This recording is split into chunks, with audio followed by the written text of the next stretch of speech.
राधा ने कोई कृष्ण ने श्राप दे दिया, प्रकृति राधा को श्राप दिया कृष्ण ने, देवी आज से तुम किसी भी रूप लावण्य से संपन्न होने पर भी तुम कभी संतान को जन्म नहीं दे सकती, यानी तुम बंध्या हो जाओगी। किसने श्राप दिया? कृष्ण ने। किसने दिया? प्रकृति राधा को। और प्रकृति राधा को जब श्राप दिया तो प्रकृति राधा दुखी हुई। उन्हीं प्रकृति राधा से प्रकट होती है कौन? लक्ष्मी जी महारानी, भगवान वैकुंठनाथ की प्रिया, उनको कोई पुत्र नहीं हुआ।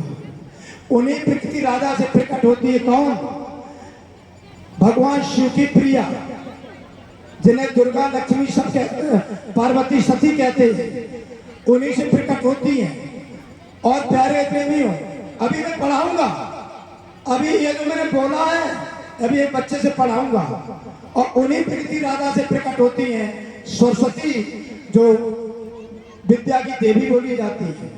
उन्हीं प्रकृति राधा से प्रकट होती हैं गायत्री और सावित्री, जो ब्रह्मा की प्रिया होती है, किसी पुत्र को जन्म नहीं दिया।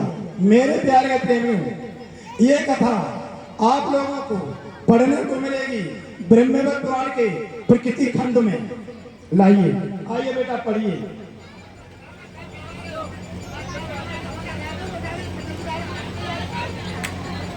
तुम करना क्या चाहते हैं, कहना क्या चाहते हैं?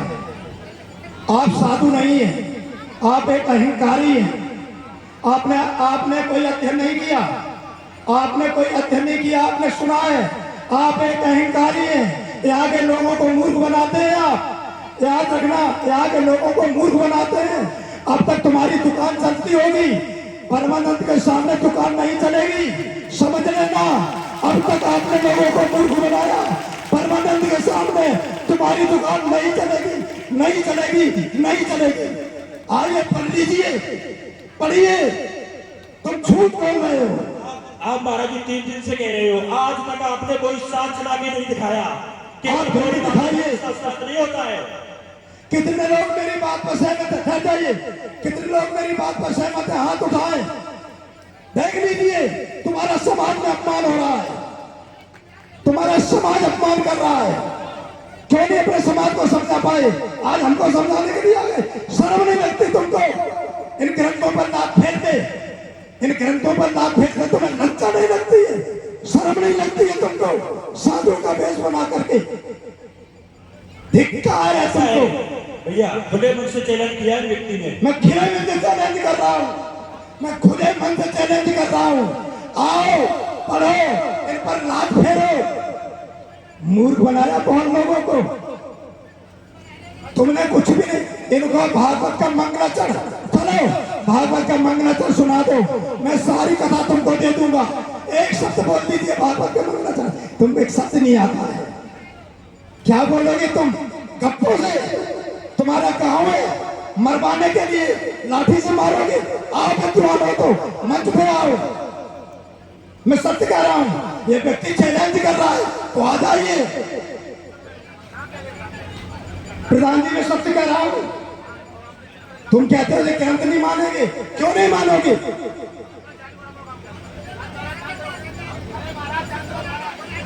अरे छाती ना ठोकवा करके मंच पर आओ, मंच पर आओ, मंच पर आओ और ग्रंथों को झूठा करो। मैं 3 ग्रंथ दिखा रहा हूं, 3 राधा छाती, अहंकारी छाती ठोकता है और वर्तमान ग्रंथ दिखाता है। अहंकारी छाती ठोकता है और वर्तमान ग्रंथ दिखाता है। अहंकारी अहंकारी छाती ठोकता है।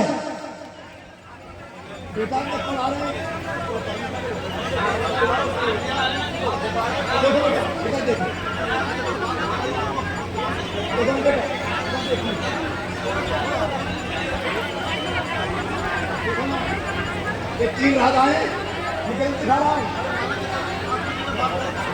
मैं नहीं बैठूंगा, ये 1 बजे तक मैंने नहीं समझाया। और शांत हो गए, बेवकूफ बना रहे। तुम्हारा कोई प्रकार का अध्ययन नहीं है, पता नहीं करता। संत एक परमात्मा की भक्ति करता है, संत कभी आडंबर नहीं करता। तुम आडंबरी हो, सरकारी भूमि पर कब्जा करते हो, तुम जैसा कोई पुरुष नहीं होगा। देख लीजिए कौन कह रहा तुम्हारी बात, बेवकूफ समझ रहे हो क्या?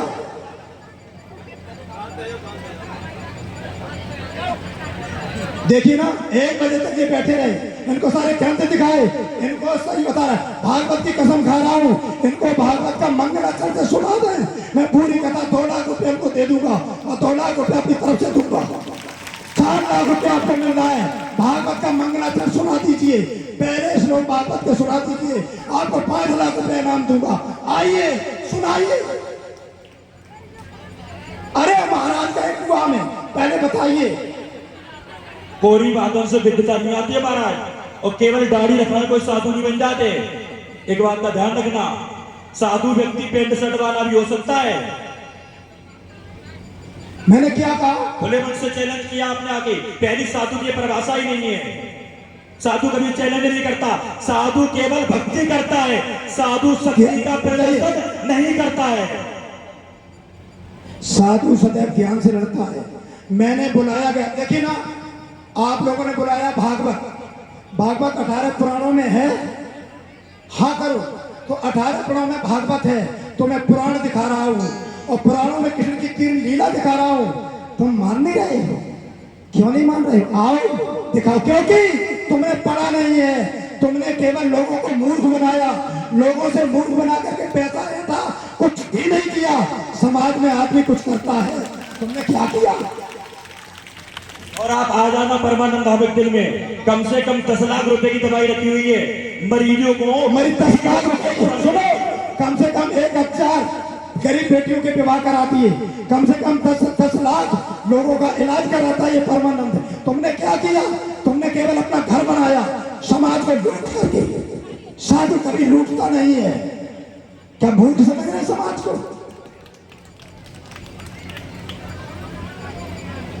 और प्रधान जी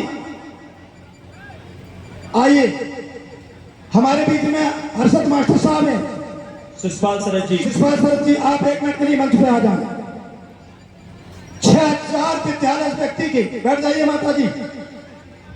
और 1 विद्वान उन्होंने बुलाए मंच पर, 6000 जिसके स्कूल हैं उसके 6000 प्रोफेसर टीचर थे, एक विद्यालय का एक टीचर पढ़ा लिखा, उसने भी ऐसी बात नहीं की, माना और उन्होंने दीक्षा ली हमसे, समझे? और सुनिए, उसके बाद मैं आपको पूछना चाहूंगा, इधर आ जाओ। आपसे कोई कथा का रुपया मांगा, मंच पर बोलना, तुमको मेरी शपथ हो। भाई शांत हो जाए। यहाँ देखिए, यहाँ पर कोई शास्त्रार्थ नहीं हो रहा है। स्वामी परमानंद जी जो है, हमने भारत के कई प्रांतों में भ्रमण किया, हमने बहुत बड़े बड़े कथावाचकों को सुना है, हमने रमेश ओझा जी को सुना है, हमने यहाँ मीना कोठी बाजार में भी हमने तमाम जो 25 लाख से लेके 1-1 करोड़ रुपए लेते हैं। और इसके बाद मैं महाराज जी के पास जब पहुंचा और महाराज जी ने हमें तमाम शास्त्र और प्रमाण दिखाए, मुझसे ये कहा कि मैं कथावाचन में कोई लेता नहीं, आप जो दे देंगे। मैंने भी देखे हैं आपके लिए, मैंने रोहेला में, एक रोहेला बहुत बड़ा यादवों का गांव है, जहाँ के आईजी जो सिपाही से आईजी बने हैं, वहाँ भारत सिंह आईजी, उत्तर प्रदेश के पहले आईजी जो भारत सिंह यादव थे, सबसे पहले उनकी कथा मैंने की थी भागवत। महाराज जी को वहाँ सुनने के लिए गया, मैं सुनने के लिए गया, तो वहाँ पर मैंने जब कथा सुनी तो इसके बाद मैंने अभी 2 जून से 8 जून तक फतेहाबाद में बुलाया। हमारे मेरी पुत्रवधू MA PhD है, इंटर कॉलेज की प्रिंसिपल है, वो भी पूजा पाठ करती इसी तरह से। लेकिन मैं एक निवेदन करना चाहता हूँ कि देखिए, आवेशित ना हो, आप जो भी कहना चाहते हैं, या तो आप ये मान के चलिए कि ये शास्त्र गलत है, और अगर ये शास्त्र सही है तो मैं ये कहता हूँ कि महाराज जी सही है। अगर ये शास्त्र सही है तो महाराज जी सही है, और नहीं तो ये शास्त्र गलत है, क्योंकि ये शास्त्रों में मैंने स्वयं सब कुछ देखा, मैंने पढ़ा, और पढ़ने के बाद तब मैंने आपको 2 जून से कथा के लिए बुलाया। मैंने आपसे कुछ पैसा मांगा? और मैं आपको बता दूं, मैंने और मेरे बेटे ने कहा, महाराज जी बताओ क्या दे दें? बोले जो आप मुट्ठी में बंद करके दे देंगे। मैं कथा को बेचता नहीं हूँ, आपने स्पष्ट कहा कि मैं कथा को बेचता नहीं हूँ। अपना खर्चा बता दिया मैंने कि केवल जो हमारे जो लोग हैं इनके भी परिवार हैं, इनके भरण पोषण के लिए आप कर दें। और जहाँ तक मेरा अपना विचार है, मेरा अपना विचार जो है, देखिए मैं एक बात मानता हूँ, इस संसार में हम सभी लोग भटक रहे थे। हाँ जी, हाँ।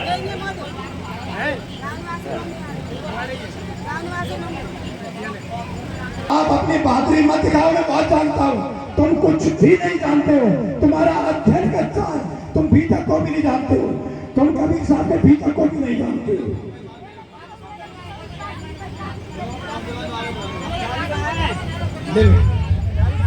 अरे कम से कम अध्ययन करो, तब किसी बात को मानो आप, तब कहें आप। जब मैं आपको पढ़ा रहा हूँ, ग्रंथ दिखा रहा हूँ, वो आप मान नहीं रहे। अरे छाती ठोकता है मूर्ख, साथी संत कभी छाती नहीं ठोकता है, छाती ठोकता अहंकारी, छाती ठोकता अहंकारी। मैं पूछना चाहूंगा, क्या कबीरपंथी हनुमान की पूजा करता है?